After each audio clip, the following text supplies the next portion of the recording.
This story is about a peaceful future shattered by an unstoppable alien force, and the last Warborn soldier, frozen for over a century, is humanity's only hope. The vault hissed open with the slow groan of forgotten technology. Lights embedded in the chamber's ceiling flickered to life, casting sterile white beams across the frost-coated sarcophagus. 10 observers stood behind a reinforced observation pane, silent and tense, watching a relic that should never have been needed again. The Warborn initiative had been sealed away after the final conflict, its horrors locked beneath the earth in hopes they would never be remembered, much less reawakened. Counselor Sura clasped her hands behind her back, trying to project calm. The others flinched when the final locks disengaged with a heavy metallic thunk. Inside the cryogenic pod, the last Warborn lay encased in a thick layer of ice. His body was unnaturally still, suspended in the moment of his last breath centuries ago. He was enormous, at least 2 meters tall, dense with muscle, his skin mapped with embedded tactical nodes and faded battle scarring. Black hair shaved close to the skull, jaw like a cliff edge, hands like weapons even in sleep. His name was Jack Raleigh. He was built for extinction-level warfare, and now they needed him again. The threat had arrived without warning, a dark stream of vessels emerging beyond mapped space, bypassing trade routes and border signals, weaving through gravitational shadows where no life had previously stirred. No heralds, no translators, just silence and fire. Entire defense satellites blinked out, space stations cracked open, scout vessels returned with nothing but static and burnt hulls. When first contact failed, panic followed. The United Peace Council convened an emergency session and declared a level red exception. The last one had been filed before their grandparents were born. That was why Sura was here, watching ice turn to vapor and history crawl out of its grave. A technician in a white coat approached the observation glass. Vitals stabilizing, cryobarrier breached. He's waking. Jack exhaled sharply, a gasp that steamed in the frigid air. He convulsed once, then lay still again. Sura entered the room alone. The others had argued against it. Too dangerous, too unpredictable. But she was the one who authorized his revival. She needed to look him in the eye and own that decision. Jack sat up slowly, blinking against the lights. His eyes, unnervingly focused, latched onto her without hesitation. Not confused, not dazed, just calculating. He swung his legs over the edge and placed his feet on the metal floor with controlled precision. Frost clung to his shoulders. His voice was a low, sandpaper rasp. Report. Sura stiffened. You have been in cryogenic suspension for 161 years. Humanity is no longer at war, until recently. Jack stood. He towered over her, naked, unshaken. He looked around at the sterile room, then down at his own body. I was not programmed for peace. Who authorized this reactivation? I did, way beneath the surface. Because something is coming that does not care about peace. It is dismantling everything we built. How many casualties? Confirmed dead across border systems, over 600,000. Missing, over 1 million. Jack looked past her, toward a corner surveillance camera, his eyes narrowed. You need a monster. Sura met his gaze without flinching. Yes. He nodded once, slow and cold. Then you better tell me where the armory is. The old neural induction gear barely fit. The modern technicians struggled to calibrate it to their systems. Jack was patient. He knew how things worked when people were afraid of what they had unleashed. In the past, he had been a strategic asset, unleashed in key moments to break enemy lines or dismantle an entrenched stronghold. His record was sealed, even to those around him. But Sura had access, and she had read it all. Born in a lab, raised in synthetic simulations. First kill at 6 years old. Full tactical deployment by 13. Last survivor of the siege of Vasta Prime. Classified asset designation, Wrath 9. Now he walked among civilians in sleek uniforms, peace-trained officers who looked at him as though he were a ghost. He did not speak unless required. He watched, listened, learned. The world had changed. He had not. The alien threat had reached the Rim colonies. Each strike precise, devastating. No pattern, no communication. Peace envoys vanished, defensive fleets scrambled, often too late. When Jack stepped onto the command bridge of the Valiant Ember, a long-range patrol destroyer recommissioned for battle readiness, the crew fell silent. Captain Linz met him with a salute and an uncertain glance. "I was told you'd be accompanying this operation." "Beyond the operations," Jack replied. He studied the tactical display. Real-time feeds from 20 outposts, some already silent. Red pulses marked the incursion path. They moved like predators, efficient, cruel. "We do not understand what they want," Linz said. "No messages, no prisoners." Jack turned to her. "They are not here to talk. They are testing our perimeter, gauging response time, tactics. This is reconnaissance through extermination." "How do you know?" "Because that is what I would do." First engagement came within 20 hours. An automated mining platform near the Athen Ridge sent a distress ping before disappearing from the network. Valiant Ember accelerated to intercept. On arrival, they found a debris field and something else. A vessel unlike any recorded. Sleek, obsidian black, no visible propulsion. It moved without inertia, its surface rippling as though half liquid. It turned to face them. Jack stood on the bridge, arms folded. "Do not hail it, do not fire." Linz stared at him. "Why?" "Because it's listening, and it wants us to flinch first." Seconds passed. Then a lance of violet energy tore across the void, slicing the outer ring of their shielding. "Target shields down to 73%, called out Tactical. "Fire back?" Linz asked. Jack leaned forward, analyzing the patterns. "No. Pivot the ship. Give it a smaller profile. Launch a single drone with an active pulse array. Nothing else." The crew hesitated. Jack did not repeat himself. The drone launched, pulsing a bright strobing signal across multiple wavelengths. The alien vessel flickered, wavered, then split into 3 mirrored shapes. "They cloned themselves when scanned," Linz muttered. "That drone's signal did it." "Not cloned. Phased," Jack corrected. "But now we know something. They respond to light-based probing. Next, push a burst frequency magnetic wave. See if it disrupts cohesion." The wave hit. 2 of the 3 images vanished. The original remained, distorted. Jack pointed. "Target that one. Fire all torpedoes." Explosions rippled through space. The ship cracked, writhed, then imploded without sound. The crew stared. Jack walked back toward the exit. "I want a copy of every telemetry file. Analyze the resonance echoes. And next time, do not assume they use logic. War is not logical. War is pattern and pain." The next few days confirmed what Jack feared. The aliens were adaptive. Every engagement was different, but they learned from mistakes.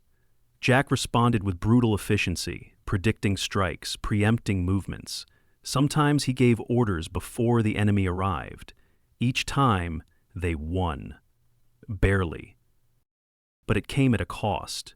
Crews started avoiding him. He was not part of them. Not really. Linz tried to break the silence one night in the observation deck. "You never rest, you never eat with the others. Don't you get tired?" Jack sipped water, gaze locked on the stars. "I was not made to rest." "You talk like you're not human." He turned to her slowly. "I was designed to win. Everything else is optional." "And when the war is over?" Jack finished the water and placed the glass down.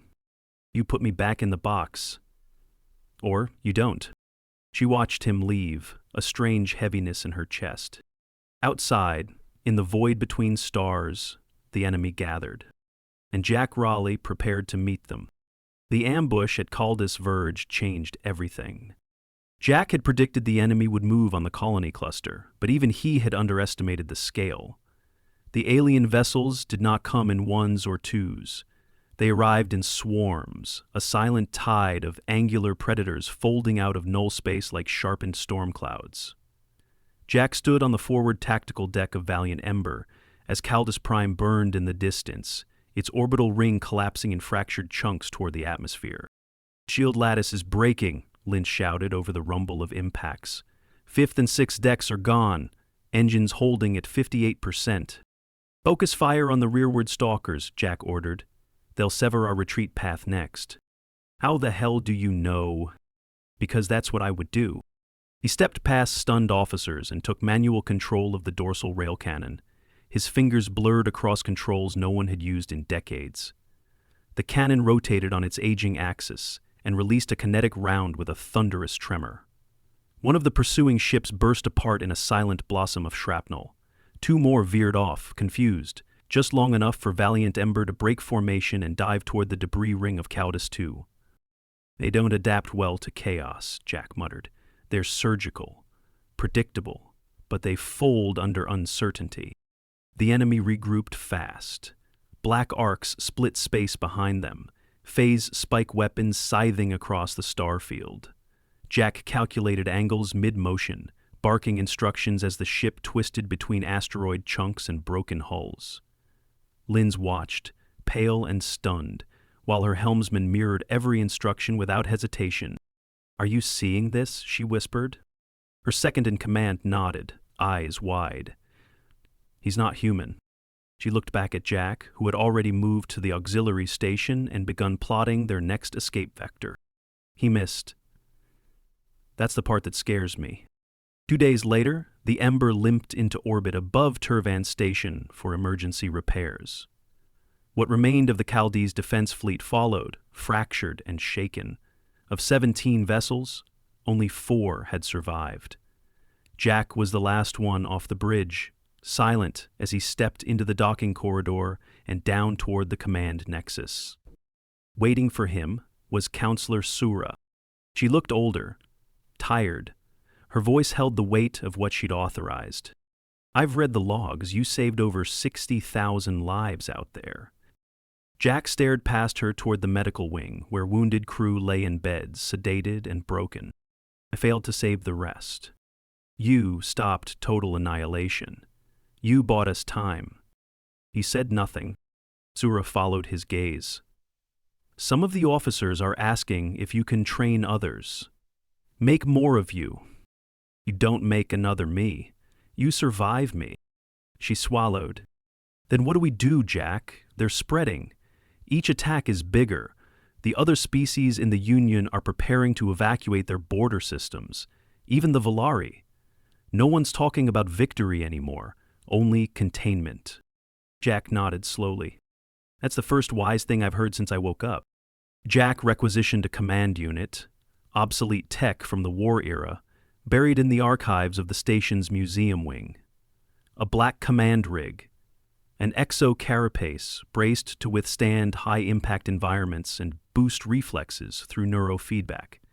He modified it personally, replacing outdated servos with stripped drone motors and rerouting the neural spine interface to match his old cranial ports. The crew stared at the armor with unease. It was designed for shock command, not survival. Leaders in that era fought at the front. He slipped into it like a second skin. Linz approached as he adjusted the helmet lock. "You going out again? This time, I'm not waiting for them to come to us. We haven't even figured out where their home space is." She raised a brow. "You guessed?" Jack held up a data slate. "I induced a reverse trajectory map based on phase energy decay from their weapons fire, ran it through stellar drift models. They're not coming from deep space. They're bypassing our borders by folding in from a region near the Lacerta Nebula. That's a blind zone, no beacons, no patrols, nothing's mapped in there." "Exactly. That's where the worst things hide." Jura arrived just in time to hear it. "You plan to go in alone?" "No, I'm taking a fire team, but I'll do the insertion myself." Jura hesitated. "If you're wrong, we lose our only weapon. Jack looked at her. And if I'm right, you'll know what you're really up against. The strike vessel Harbinger launched from Turvan Station 40 hours later, carrying Jack and a 6-member recon squad, outfitted with modified rigs and plasma scatter gear.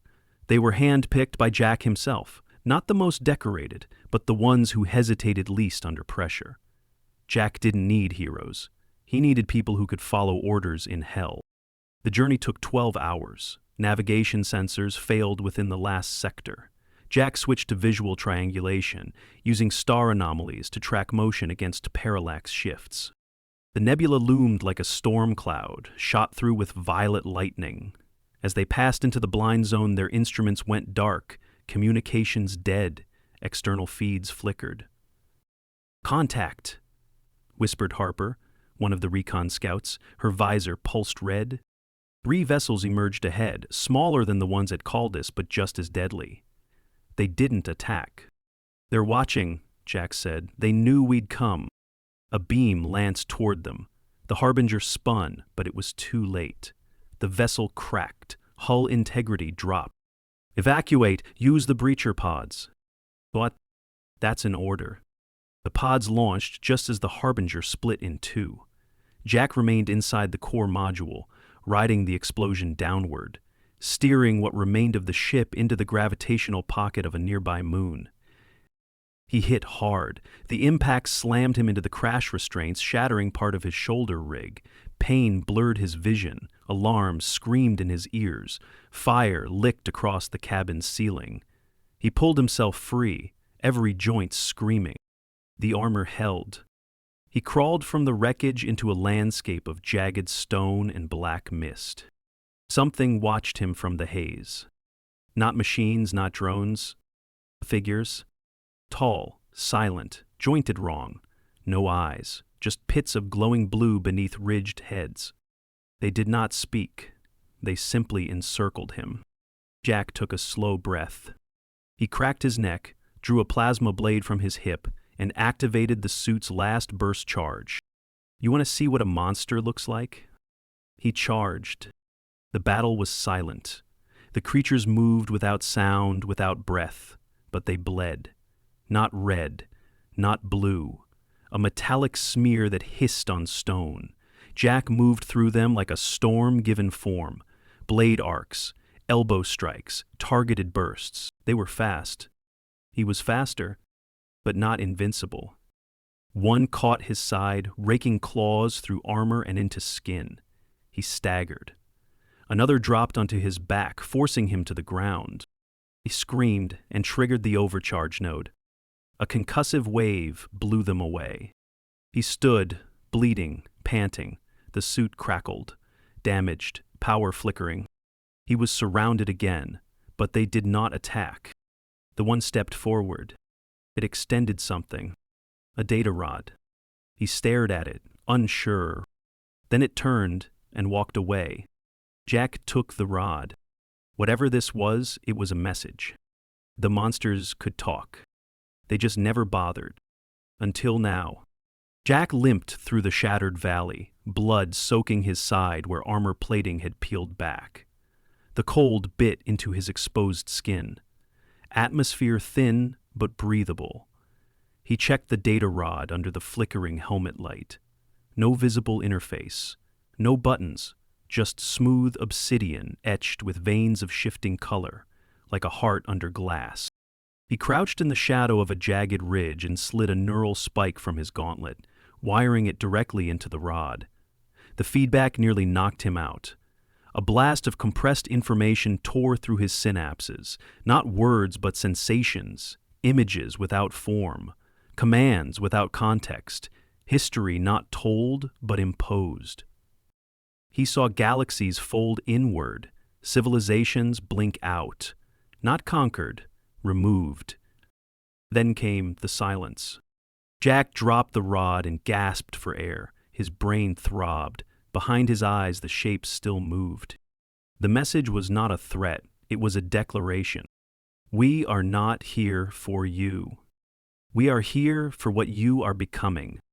They retrieved him 41 hours later. A scout pod from the recon fire team picked up his emergency ping from orbit.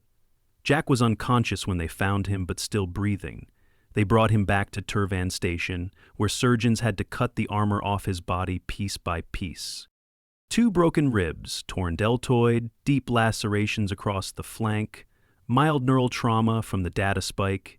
Jack regained consciousness 27 hours after surgery, swearing before his lungs fully filled. Sura was already waiting. "Your vitals were fading. We thought you wouldn't make it." Jack looked at her through blurred vision. "How long was I out?"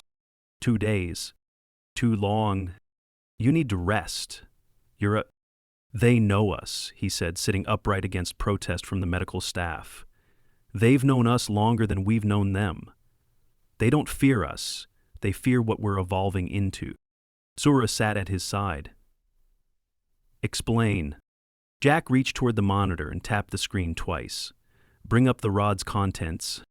She hesitated, then keyed in a sequence. The screen filled with glyphs, organic lines shifting in time with his voice. "It's not language. It's pressure. Intention mapped to emotion. You don't read it. You feel it." Zura watched, eyes narrowing.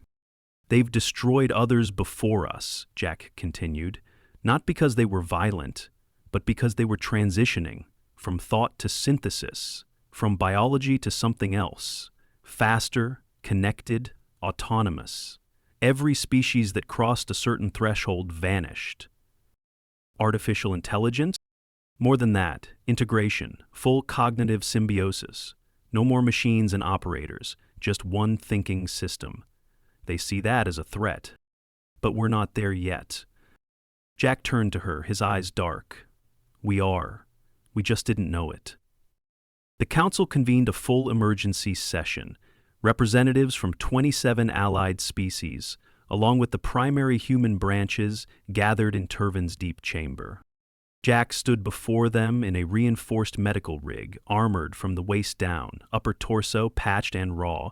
His presence sent a ripple of unease through the room. Sura stood with him. "You asked for answers," she began. "You wanted to know why diplomacy failed, why no signals were returned, why our science meant nothing to them. You feared that we were facing extinction." She stepped back and let Jack approach the central podium. "They aren't conquerors. They're curators. They prune evolutionary threats before they bloom. We weren't a target. Until now." He held up the data rod. "This told me why. Not with words, with memories. They've seen our kind before.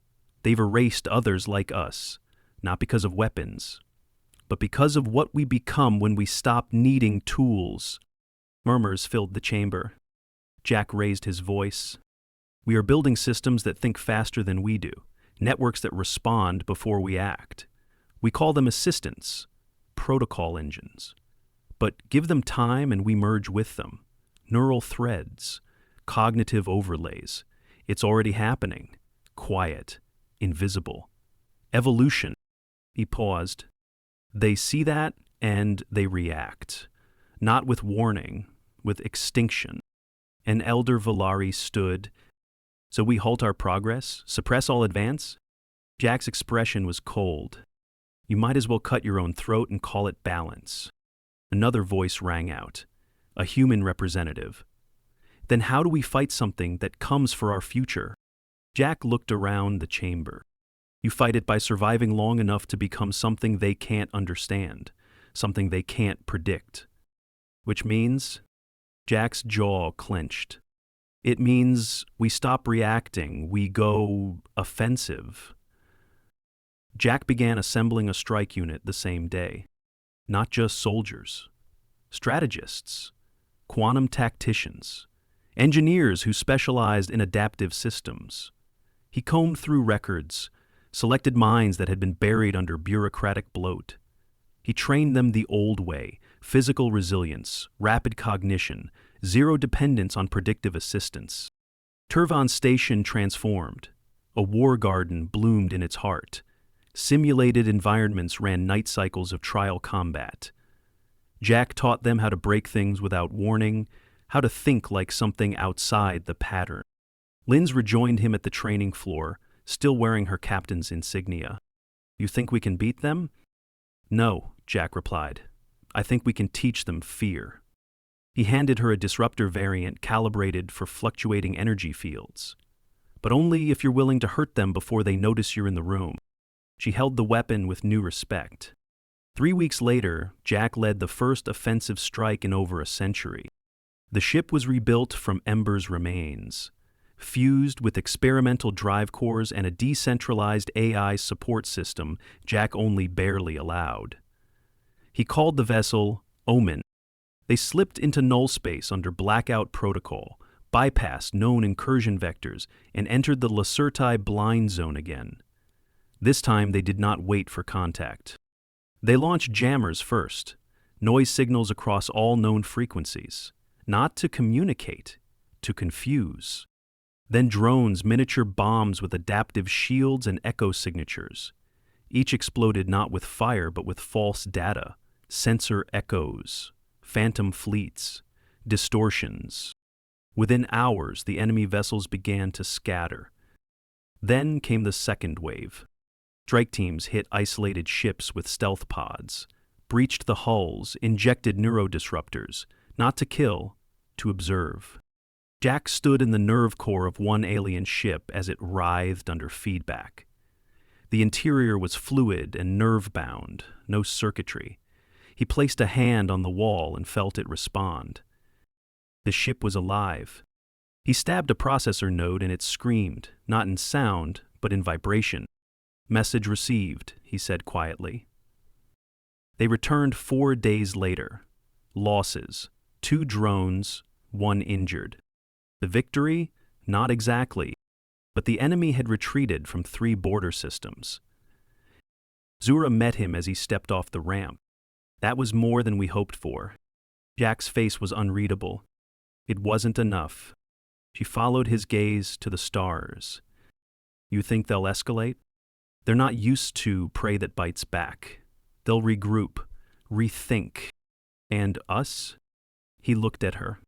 "We adapt faster." He handed her a new rod smaller than the last. "Pulled this from a command vessel. It's newer, encoded tighter. I haven't opened it yet.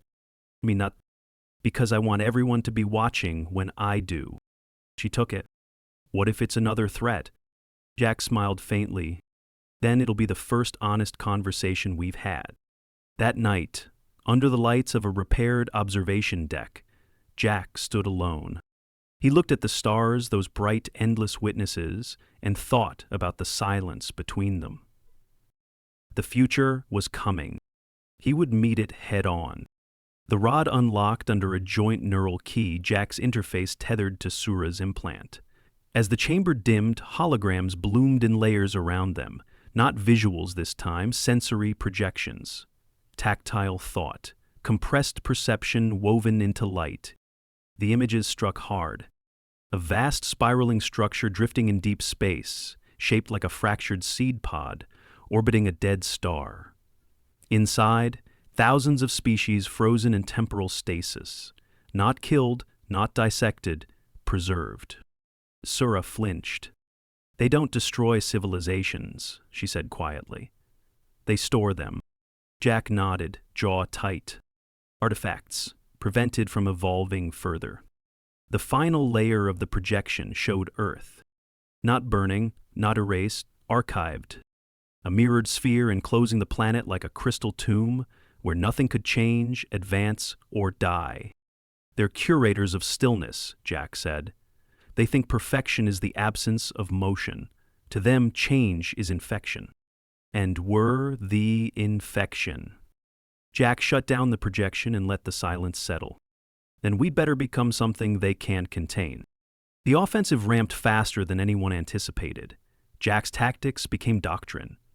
Dozens of field leaders trained under him, using live sim feedback and neural recursion drills to sharpen reaction times and break predictive models. Sura reorganized the defense sectors into adaptive clusters, letting Jack's decentralized structure dictate the flow. Alien incursions dropped by 40%, not from peace, from fear. Wherever the Warborn went, the enemy withdrew. Still, Jack knew it would not last. 2 months after the rod was decrypted, the enemy returned. Not in stealth, not as scouts, as an army. 300 ships appeared across 7 systems in coordinated timefold. Each moved without hesitation, deploying containment pylons, silencing satellites, sweeping surface populations into stasis nets. Earth was the target. The Peace Council's core was there. So were the archives, the ancestral route. Sura confronted Jack as red alerts flashed across the stations. This is the final wave. They're not testing anymore. I know. You said Earth would be the line. You think we can hold them? Jack looked at her, tired and clear-eyed. No, but we don't need to. The trap had taken 61 days to build. Hundreds of coordinated signal beacons hidden inside dead satellites, powered down until the moment the alien fleet entered Earth's orbit. They lit up together, blinding spikes across every detection field. The enemy ships turned in confusion. That was when Jack launched the second phase. Vessels from the outer system jumped in, but not to fight. They deployed scatter cores, unstable fusion hearts on decaying spin. Implosions shredded local gravity maps, collapsing several enemy formations before the rest adapted. On the surface, Jack deployed with a fire team onto Earth's North American continent, the most direct ingress point for containment deployment. The ground was already crawling with biomechanical drones. He fought like the old days. Not to win, to make them hesitate. He charged into their lines with no armor above the waist, only reinforced carapace across limbs and spine. His left arm carried a shield ring that pulsed with phase disruption. In his right hand, a scatter hammer tuned to crack containment plates. Every move was pain. His rebuilt shoulder tore again, ribs cracked anew. He kept going. The others followed. Inspired, terrified. It worked. The enemy slowed. And that was enough. In orbit, Orman had one final function, not as a ship, but as a trigger. Jack's last command: activate the Genesis recursion.